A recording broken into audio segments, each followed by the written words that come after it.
way too many people are still trying this whole offer date thing where you list the property low and you hold offers. And a lot of the time I'm seeing that people aren't even holding offers. They're literally just listing it low, right? And then just not holding any offers, but that's not the price they actually want, right? And fair enough, because it can work. And hey, I actually did try this earlier this year and it failed, but I'm seeing it way too much. And I'm seeing it in areas where there's almost no reason why it would work, right? Like I'm seeing it like in Surrey Central a lot, for an example, where there's 800 condos for sale and people are listing them low, hoping that they're going to somehow go over ask. And here's the thing with the strategy, right? The basis of this strategy and how it works is if you have a product that's in low supply, that's highly desirable, the buyers will essentially be forced to play your game. They will be forced to compete to write an offer on that unit. But if you're listing a unit that is not in low supply, and there's so many of them that it's basically a commodity, no buyer is going to see two similar units and be like, okay, that one wants more than the listing price, and if we want to buy it, we're likely going to have to compete with 2 or 3 other people. And this one over here is actually advertised at the price that the seller wants. Let's go try and compete on that one. No buyer is going to do that. They're just going to opt out of playing the game, and they're going to go write an offer on the one where the seller's being completely transparent about the price that they want. And even me as the realtor, it's exhausting explaining this to every single client that sends me one of these listings. And every single time I have to go through the whole rigmarole of, yes, it's priced at this. That's not the price they actually want. They want more. Then they go, well, why would they do that? And then I have to explain the whole thing for what they're trying to do, even though there's no offer date a lot of the time. And then sometimes the buyers don't even believe me because it's just completely astonishing to them that somebody would do this. So then I call the agent and I say, hey, would you take asking price? And they say, well, I don't really know what the seller wants. And I go, no.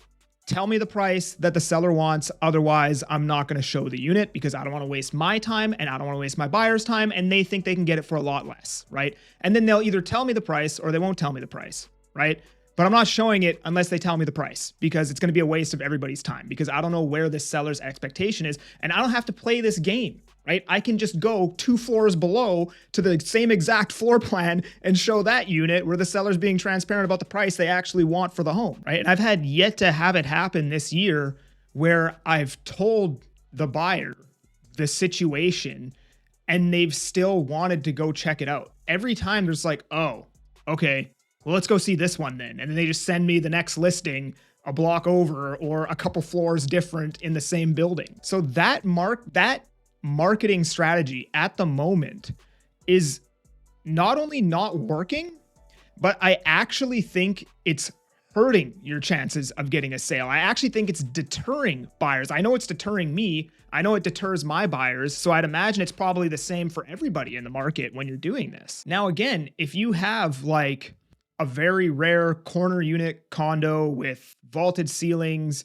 and it's, tastefully renovated and has accent walls and accent doors and an amazing view and all these things, and it's something that is rare, right? You can try the offer date because if there's nothing else like that, buyers might be willing to play that game to try and buy that unit, knowing that there's probably going to be nothing else like it coming up for a while. Like even me, when I bought my house, it was October 2023 peak of interest rates, like literally the tippy top peak. If you go look at what happened with interest rates, I literally bought at the peak of interest rates, right? My interest rate is stupidly high. But even then, when my house came on the market, I had to compete against 3 other offers because it was a super rare house.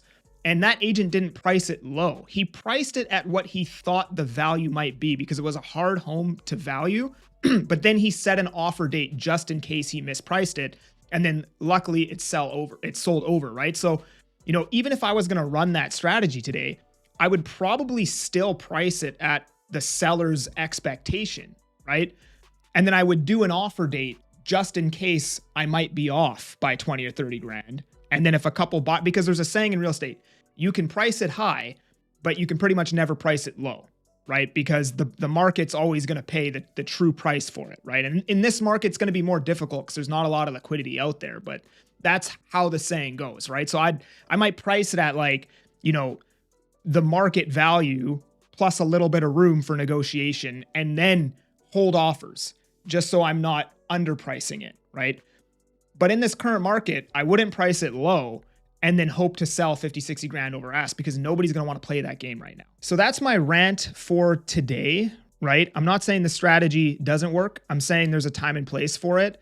And I'm seeing a lot of homes that are using it in the wrong time and place, and it's exhausting. But anyways, I appreciate you for watching. And if you want to chat with me about buying or selling in the Fraser Valley, link down in the description. I appreciate you for watching and for being here. I'm that Agent Kelly. I'm making moves to move you. Peace.